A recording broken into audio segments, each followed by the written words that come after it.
Following with our program, ladies and gentlemen, after these high-level presentations, we will now continue with our tight schedule to address next one of the crucial issues that Chile is facing now, its ongoing constitutional process. As you know, a country will not develop without a good political, institutional, and also in order to develop our capital market, we also need to have clear developments on our constitutional structure. That's why we wanted to include this topic in this Chile Day program. And I'm pleased to introduce the members of this panel.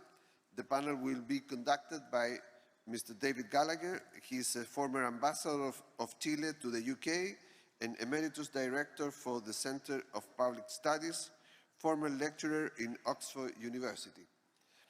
I will also have to excuse one of our members of this panel that got a disease and could not be present here. So I still want to thank Mrs. Kirsten Sehnbruch. She is a British Academic Global Professor and Policy Fellow at the International Inequality Institute at the London School of Economics. Unfortunately, she was not able to be here. But we will have the nice participation of Mr. Hernán Hochschild. He's PhD candidate in computer sciences and master in philosophy, and executive director of an organization that is called Tenemos que Hablar de Chile. We have to talk about Chile, so we welcome Mr. Hochschild to join the panel, and Mr. Pablo Ortúzar, researcher in politics at the Instituto de Estudios de la Sociedad and PhD candidate in political theory at Oxford University. So I invite you to come to the panel. We may welcome them with an applause.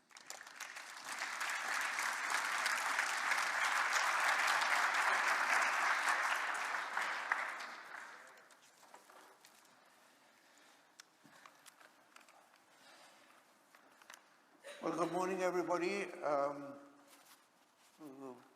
Had a very reassuring talk by the Minister of Finance, which I'm very grateful for. This panel is, the idea of this panel is to discuss the Constitution, which I think worries some people or perplexes some people. What are we doing? Why do we need a new Constitution? What is it going to be like? What is going on at the moment with respect to it? We'll devote the first half hour or so to the new Constitution. And the second half hour, we will try to talk about the future of Chile and how we see it. Just to remind anybody who doesn't know, the Constitution we have in Chile at the moment was initiated in 1980 under the Pinochet dictatorship. It was voted in a referendum in which there was no electoral register. So it is regarded by many Chileans as not being a legitimate constitution. It has a sin of origin. So for a long time, there's been a demand for a new constitution. And this demand came to a head on November 15th, 2019, when we had this social unrest, which the minister talked about, and it was agreed to have a new constitution. A constitutional convention was elected, and it proposed a new constitution for Chile in July of this year, and we had a vote on September the 4th to approve or reject this new constitution. The new constitution was actually rejected by about 62% of the vote, 38% approved. So I want to ask a first question to our panelists. Why did those who approved the new constitution approve it? What did they like about it? And why did those who rejected it reject it? Hernán? Thank you very much, David. So, well, I'm part of an institution that works as a project from two big universities in Chile. One is Universidad Católica, the other one is Universidad de Chile. And what we have been doing since the social unrest that we had in Chile in the 2019 is that we've been gathering people to talk about what is happening in Chile and what we want to do with Chile for the future. So we have gathered together more than 150,000 people during 3 years in very little groups, like very secure spaces for dialogue, where we ask really central issues about what is happening in the country. And 1 month before the plebiscite, we gathered together 10,000 people, and we made them talk about the Constitution. So they had the text. Maybe not all of them had read it in details, but they had a discussion about what was worrying them, what was securing their life about this Constitution. And what we find was that the content was relevant. They had this idea that the Constitution, the new proposal was going to produce more uncertainty, more instability. We also did, with some of them, a dialogue before the starting of the convention. And what we found there was that in Chile, people really want change. They want change, but they don't want disruptive change. Because uncertainty is at the base of the unrest in our country. So when you talk about the unrest that we have in Chile, is mostly related with the fragility that this middle class has, and sometimes the incapacity to sustain their projects.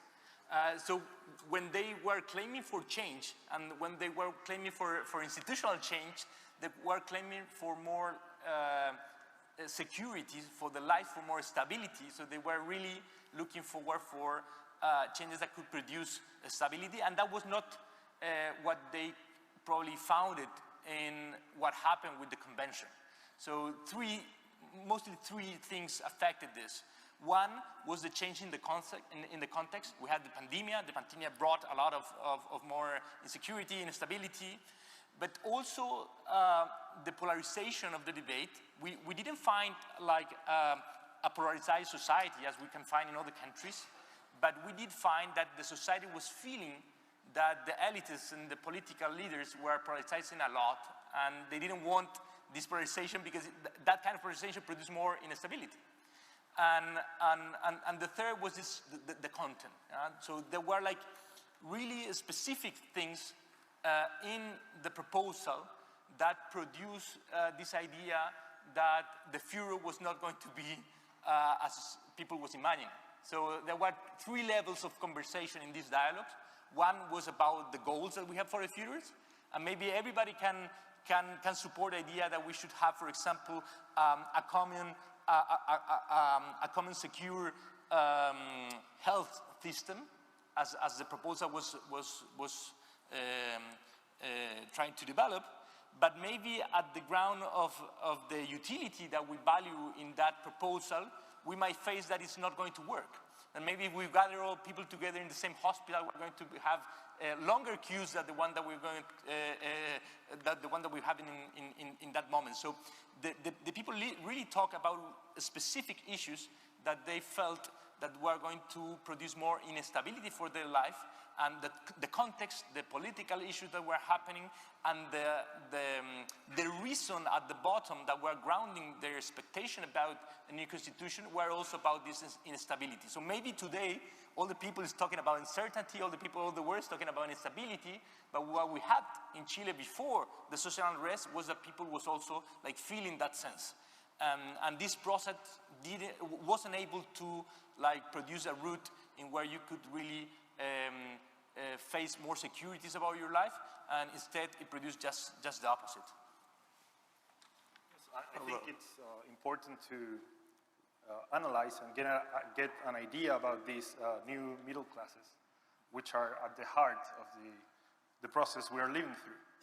And it's important to acknowledge that class structure in Chile, social structure in Chile has changed a lot during the last 30 years. And we have a very fragile middle class which amounts to 50% of the population now. And that change has not been transformed into an institutional change. So we have a disagreement between the social structure and the institutional structure. I think that's one thing that is really important to acknowledge. Then we also have this disagreement has created a lot of different political pathologies. One of them is a level of class struggle between the different groups, and that can be explained because these middle classes get no value for money. They are too poor when facing the private sector, but too rich in the face of the public sector. So they are always in the worst situation when trying to buy and have access to like all the services and whatever. And the other problem we have is an overproduction, what Peter Turchin calls overproduction of elites or elites. So we have a concentration of people at the top who are fighting for the control of the state on like critical positions, important positions, and that has created a phenomenon of polarization of elites, which was translated, I think, transferred into the Constitutional Convention. So most of the debate into the convention was about identity politics and like destroying neoliberalism, whatever that is, and that was very far away from these material worries and concrete worries of the middle classes. So I think, well, this is how I think how our middle income crisis looks like, and we need, I think, a new constitution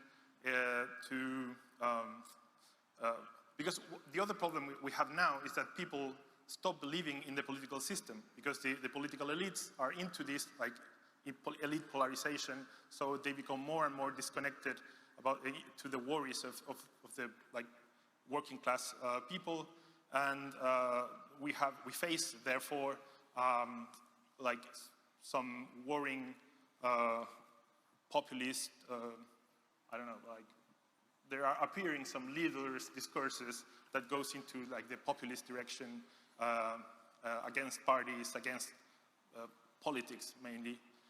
So we need to recover the political system, and for that we need an agreement on a new political system that like manage to work for the interests of the middle classes. We also need a reform to some elements of the private sector and the public sector, so the middle classes can get value for money on both sides, and we haven't yet agreed on this. So one of the important questions is how to de-escalate the elite conflict, the elite polarization, and we still have no answer to this. Although it could be, we could see that one of the consequences of the rejection of the Constitutional Convention's proposal has been moderation in the discourse of the president, Gabriel Boric, and that could open a window for an elite agreement that could be oriented to a new agreement among classes, which is the thing I think we need. Thank you, Pablo. I'd like very much to get back later to the question of polarization of the elites and how we reposition the political spectrum in Chile to reflect more moderation. But just before that, I'd like, while we stay on the Constitution, we could talk a little bit about what is happening in Chile at the moment in Congress with respect to a new Constitution. I think we're mostly agreed that people even people who voted for the new constitution, but certainly people who voted against it, were not voting necessarily against a new constitution, but they were voting against that particular constitution. So at the moment in Congress, we have a discussion which in a first phase delineated some red lines, we call them borders, which a new constitution should respect. And at the same time now, without yet reaching a conclusion, there is a debate on what kind of body will draft the new constitution. Will it be fully elected? Will it be half elected, half with experts designated by Congress? There's a big discussion there. So I'd like to ask Hernán and Pablo first, two related questions. First, what do you think of these borders or red lines which have been agreed? Are they enforceable in respect of a new constitutional body? And are they satisfactory? And second, what kind of constitutional body should we have, or are we likely to have, which are two different things? Well, those are very complex questions. I wanted to add before that I think what is really like pushing Chile for this agreement is what is happening with the society. So probably most of the things that I said before and some of the things that Pablo was talking are things that are happening all around the world. You can find this problem with the middle class here in the UK, you can have the problems with the middle class in the US and in many other countries. So Chile is not like the exception, but the question is what are the particular issues that you can find in our country that are important for this discussion. And I will add that for me, the main discovery is that what it's really like pushing for the stability of the country is the people. What is really pushing against the polarization of the elites is the people. So what really like sustain the capacity of Chile to pass through this trap of that Minister Marcel was talking before, I would say that are the beliefs that Chilean people has and are the experience that Chilean people has had in the past with the state, with the market, and around society.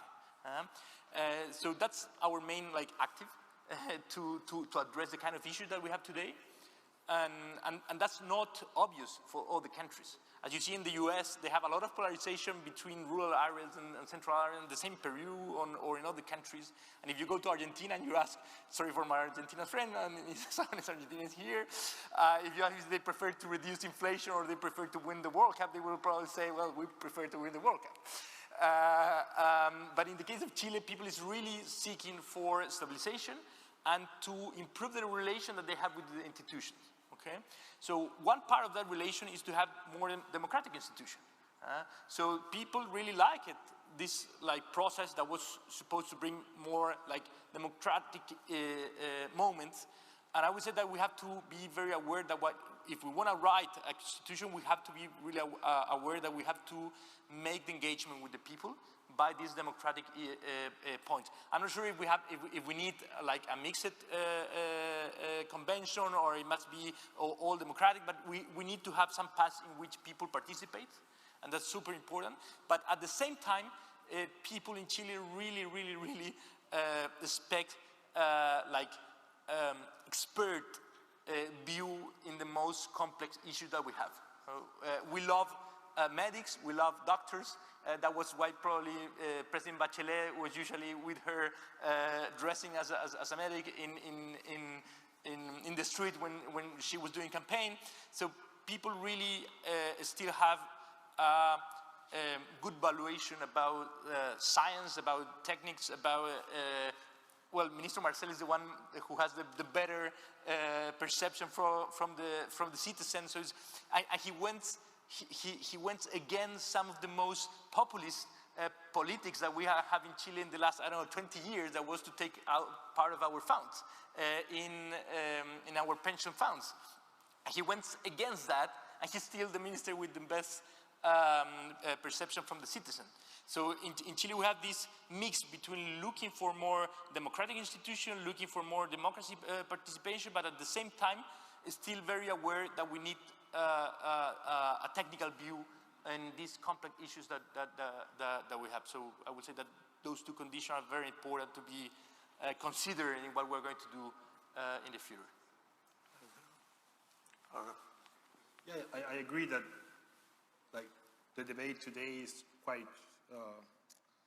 complicated, and you can see that there's still some fire left, especially in the left.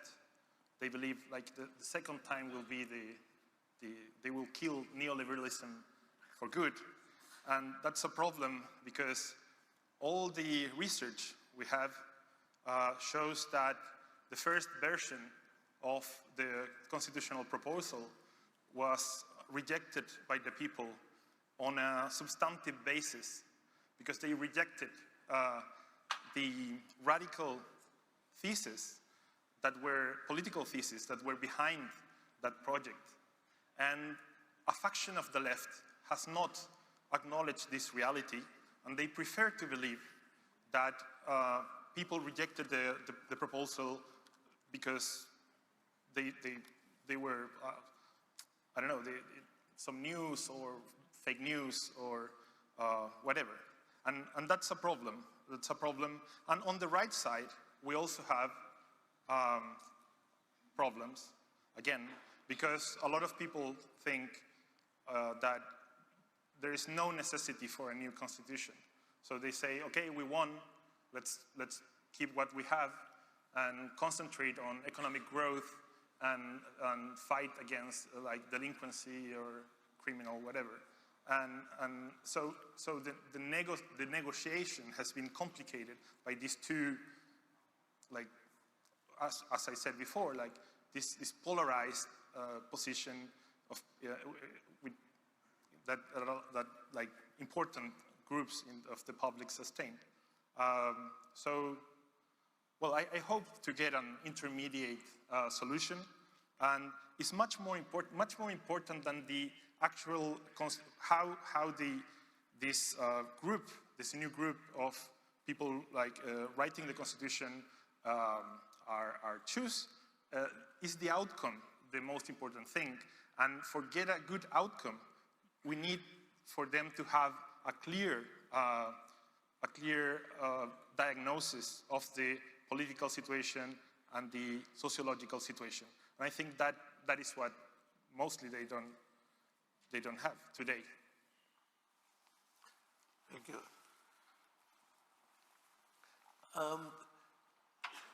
Pablo, you were saying before, and it's a question for both of you, I mean, for various reasons, or various complex reasons, the elites in Chile became much more polarized probably than the great mass of Chileans. And I don't know whether that has to do with the political system and particularly the electoral system. We have an electoral system at the moment which has produced an enormous amount of parties in Congress, and that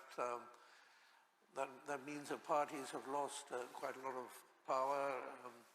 It's a little bit every man for himself in Congress.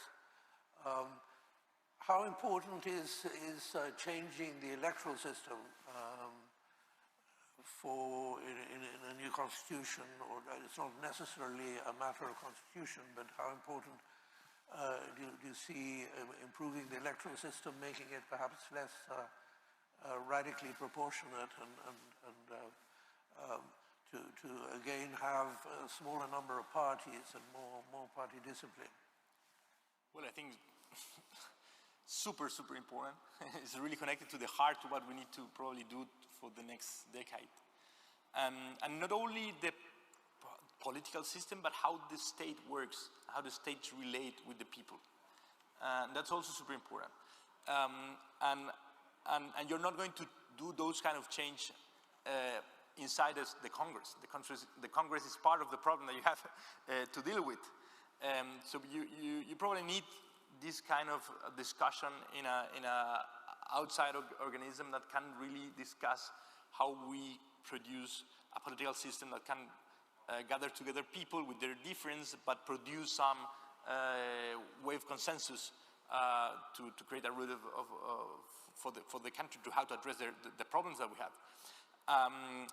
But we have also this other problem about the state. So how people relate with the state. And the state of Chile is not like a failing state that we can face in different parts of Latin America. No, we have a good state in very particular issues. We're very good at vaccination, for example. In the COVID, we did like in the top, I don't know, 5% or 1% in the world. So in some issues, our state is super good in being able to deliver the service to the people. But in certain really structural issues for the quality of life of the people, we haven't been able to do the same. For example, in health, in education, in pensions, and now in security. Okay? So take a look of what happened with health. In health, if we have one plan that's called the Auge system that allows you to go really fast into the public health system with some specific cancers and different problems. But if you don't go to that process, it can take you like 17 months in average to have a visit to a specialist. Instead, if you go to the private sector, you can have a specialist seeing you in a week. So that inequality between the two systems produce a great feeling of injustice. So the states need to resolve, to shrink, to attend to those kind of problems in education, in security, in health, in pension. So one of the things that we could improve, really improve, is the capacity of the state to produce a better relation with the people in these issues. Chilean people are incredibly good on doing queues. It's crazy. Huh? When IKEA got to Chile, the queue was, I don't know, like 20 blocks long, and the people was able to take the path in it. And they're very good in doing the same for healthcare. But when you see that you can jump from the queue by paying a little bit, and you feel the injustice that surround that problem, you understand that we have a problem in that, and we have to fix it. And some of the things that we need for that to be fixed is the changing with the state is relating with the people, and the way in which politicians are connecting with the problem of the people and solving the problem that they are finding. Again, Pablo, I agree that the... We're agreeing too much. Too much. I will start disagreeing. We need to produce a new political system that creates majorities. We come from when the dictatorship ended, we had a constitution that created too much stability. So because it had like special quorums to modify like the most important laws. We had the binominal system, which created two like big groups which had to negotiate in order to get to pass any law.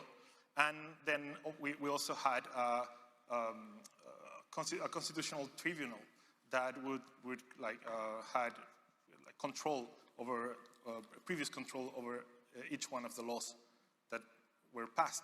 So that created too much stability. That stability was good. It's connected to growth and to how we manage to end with poverty.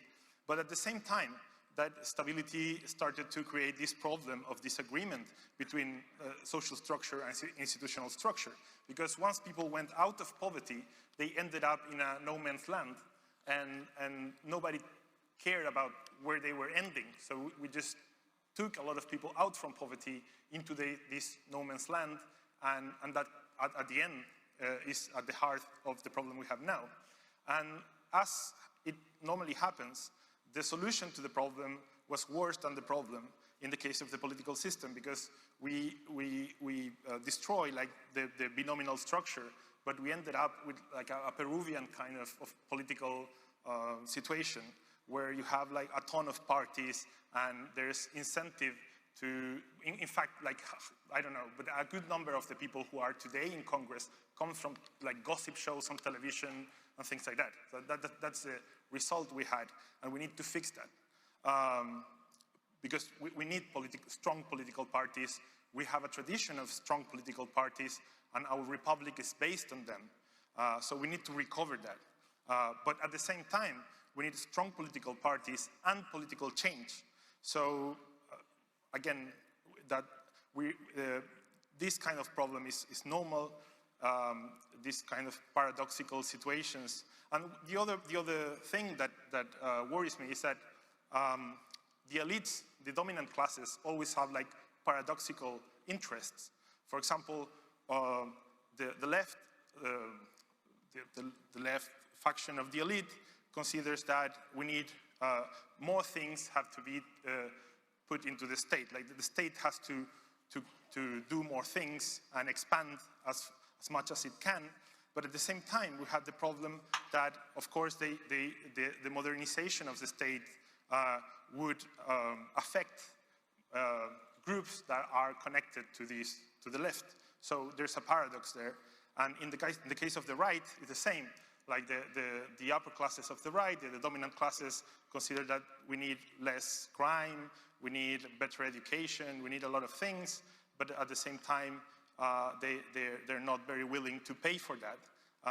And then you have all the tax disputes. So I think we need to be more realistic about the interests and how to resolve these paradoxes. And I'm not sure about how to de-escalate the conflict among elites, but it's necessary because otherwise we will move into we can go into a full Peruanization of politics, which at the end you can see how Peru works. Like everything works fine except of politics, but people already assume that politics like doesn't matter. So that the government can fall and there's no change in the price of the dollar. Like, if you're not like near to the president, you could say nothing happened. And that's a very bad horizon for us. But I think that we will find a way for an agreement. Just a couple more questions on Constitution, and then let's talk about the future of Chile. On the question of health, and you know, some of the things that drove the desire for a new constitution, like health, education, justice, may or may not be matters for a constitution. And I mean, health itself is one of the most difficult public policy issues in the world, I guess. I mean, I think in England there are 7.2 million people on the waiting list for the NHS. So, you know, I mean, here we all admire the NHS, and in Chile it's admired a lot. But it is it's a great public policy issue, and the question is, should it be in the Constitution? Should social rights be in the Constitution? I mean, I think that, I mean, I have my views, and I don't mind saying that I think they probably should be, but some people think they shouldn't be in the Constitution at all. And they certainly are in the Constitution that was rejected. And on a similar point, I mean, what can be rescued, or what should be rescued from the Constitution that was rejected? There was a lot of the Constitution had to do with Chile's indigenous population, and there was the idea to create 10 indigenous nations. And that may be a bit way out, but maybe there's something that needs to be put in the Constitution on indigenous people. Rights of nature, that was another contentious point. Nature was given rights in the Constitution. Like most of us, I'm very concerned with the future of nature and the environment, and I think we all are, and climate change and so on. So Hernán.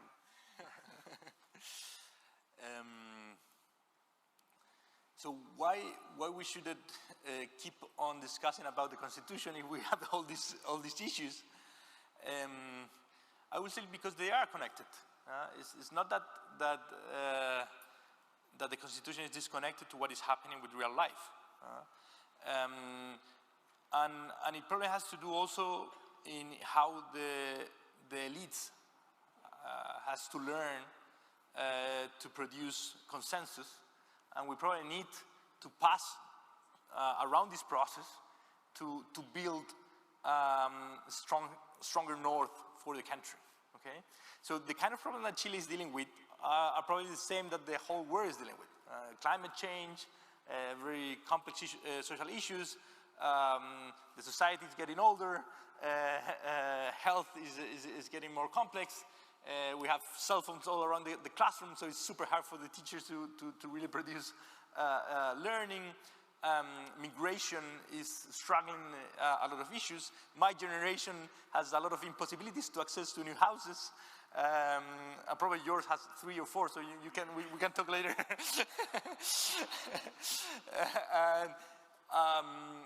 So, in my point of view, Chile is probably going faster than the world in how to deal with these issues. The kind of things that we are discussing, and all at the same time, is because we lost the north, and we lost the north, and we also lost connection with the people in the country. And what is going to settle a north, and what is going to give stability for Chile, is this like really profound expectation of stability that people is seeking for. Okay, so what can the Constitution do for that is to have this conversation, to have this complex conversation, to really unpack all these issues that we're having about climate change, about sexual differences, about the rights, about social rights, about civil rights, about human rights, etc. But what we found in the conversation that we had before the process of new constitution started was that people was not like really expecting that what you were going to write as rights in the constitution was going to really happen at the end. They were not looking for that. We're not that ignorant. We can ignore a lot of things, but in that cases, people was not trusting that if you put a word in the text claiming that you were going to have an incredible health system, that was going to happen. People was most looking forward for the political system to change and for the state to relate in a different way with the people. This is a more a practical discussion, how this theoretical ensemble and how this legal codification produce change in my life. Yeah, I will disagree in something. I think we had too much north and too little south in the debate because everything was much of the debate on the constitution was trying to, I don't know, show to Finland that we could be like them on protecting climate, or show New Zealand that we will copy their, I don't know, laws on indigenous rights, whatever.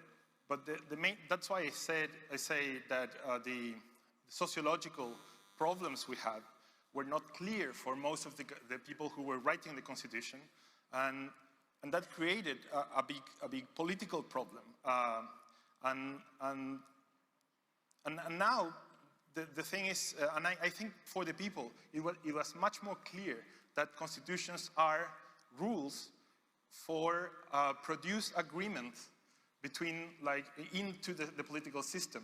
And the important thing is the limits of those agreements, what are the limits of the power of the political system at the same time, distribution of power, etc. So there was a moment during the constitutional debate when the majority group in the Constitutional Convention thought that when they presented this list of rights, social rights, people will massively go for this new proposal. And that didn't happen. And it didn't happen because most of the people in Chile, when they see the law, they think, okay, what I will get actually from this? Because these words are nice, but how this is going to be translated into my daily life? And the experience on this has not been very good. There were like this high arguments about like social justice and whatever has been translated into very poor laws and with very like poor effects on the life of the working class during the last years, especially in the educational system. So the experience on being given these rights that sound very good, but have no clear translation into reality has been bad. And I think, I mean, this is really reasonable and down to earth to consider that a new constitution has to be just and mainly rules about how to manage agreement into the political system and how to distribute power is the most intelligent way to think about the constitution. And I would hope like the group that writes the new proposal have clarity on this. And well, we will see. Looking at the future of Chile, if you are a foreign investor, how confident should you be? With the borders or red lines that have been agreed in Congress for a new constitution, there are a lot of things, I think, which should be very reassuring for investors in Chile. There's widespread agreement that the central bank should remain autonomous. I think there are reasonable assurances for private property and the rules for its expropriation. Checks and balances, which had been reduced in the proposed constitution, the rejected constitution, I think will be restored. The Senate will not be abolished, and so on. What are your thoughts, Hernán and Pablo, about how a foreign investor should look at Chile today? So I would say that as an investor, you will probably find like this kind of disruption that Chile is living in the next decade in almost all the countries. And we already have it. And we have been able to deal with it.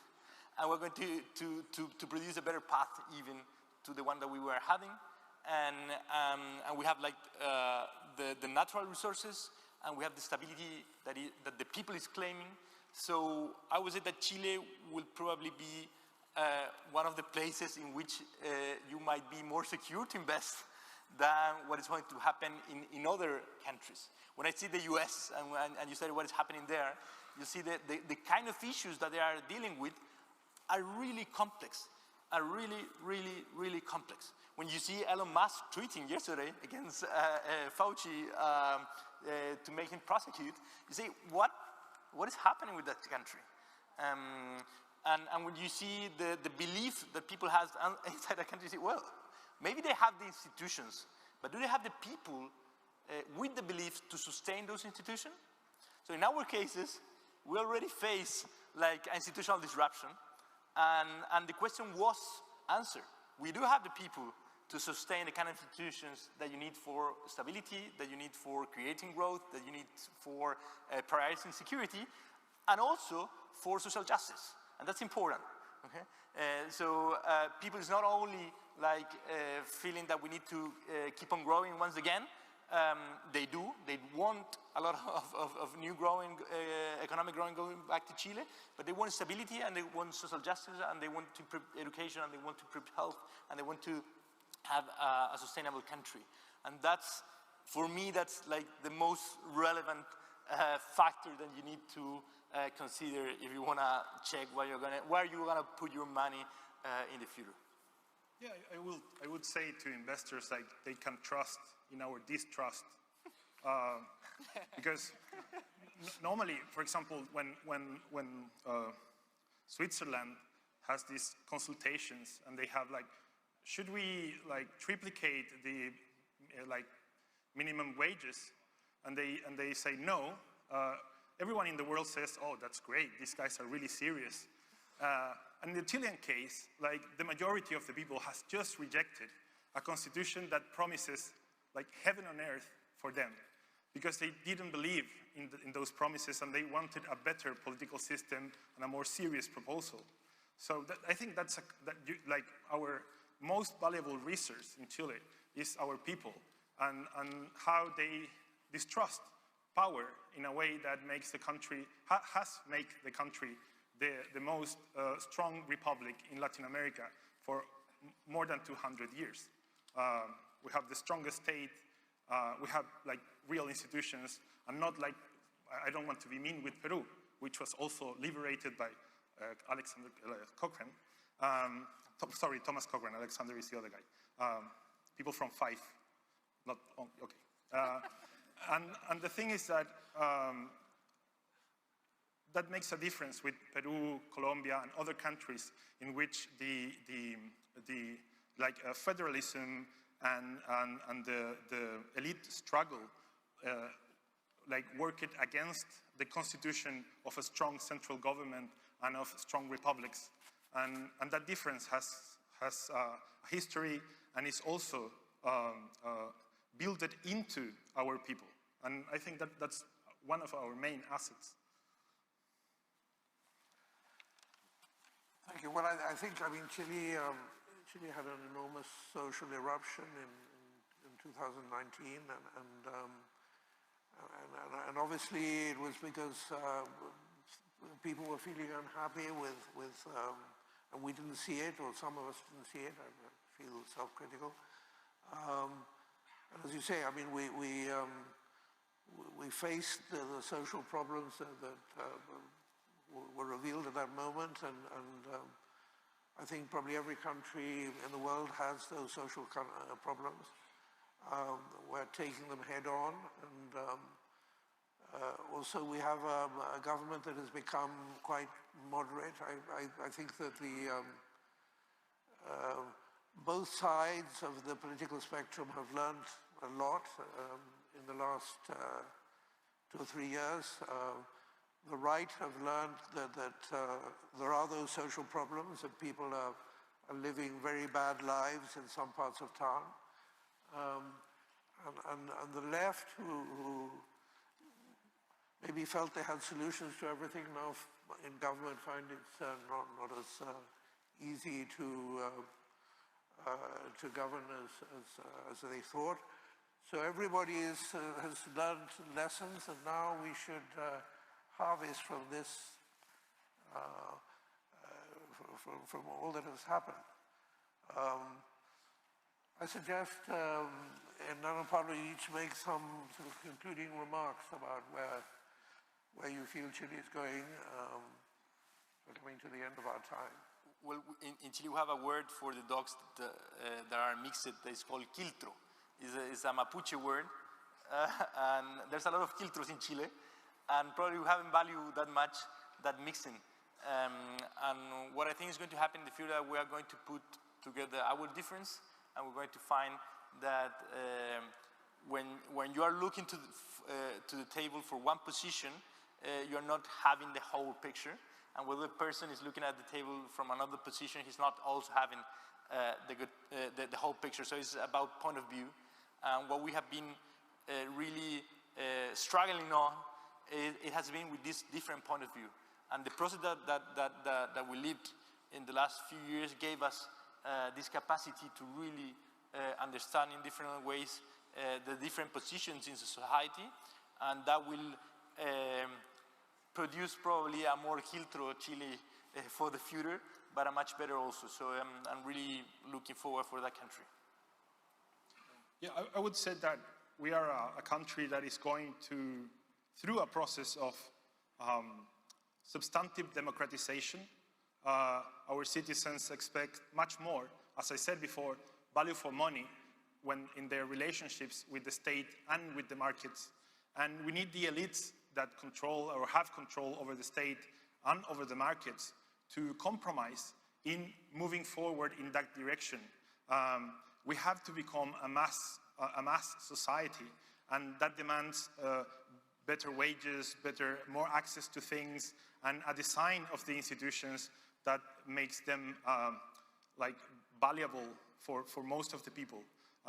Today, the markets attend, the private sector in Chile attends mainly to the rich, and the state attends mainly to the poor. And we need to become a middle-class society, and that requires a democratic compromise that has to be above the disputes among the elite factions. And I think that's and when I debate with friends from the left, I really think that the intuitions about how would be Chile as a nice country, a good country, are pretty much common. And the only problem is how we get there. So, well, that's the thing we have to get right, but we need to do it quick before the political system goes down. Thank you. Well, I think we have a lot of work to do in Chile. As Hernán says, I think we have really good people in Chile and really, really good. And that's going to be a tremendous help. I think there was a discussion before about the middle income trap. I mean, I think that the middle income trap has one of its interpretations to do with the rising expectations, which sometimes rise higher than reality, and then people want to spend everything that they've gained. And I think there's enough literature and enough experience in the world for us to both live, as we're doing now, the middle income trap and avoid its consequences in the future. I want to thank Hernán and Pablo very much for this discussion.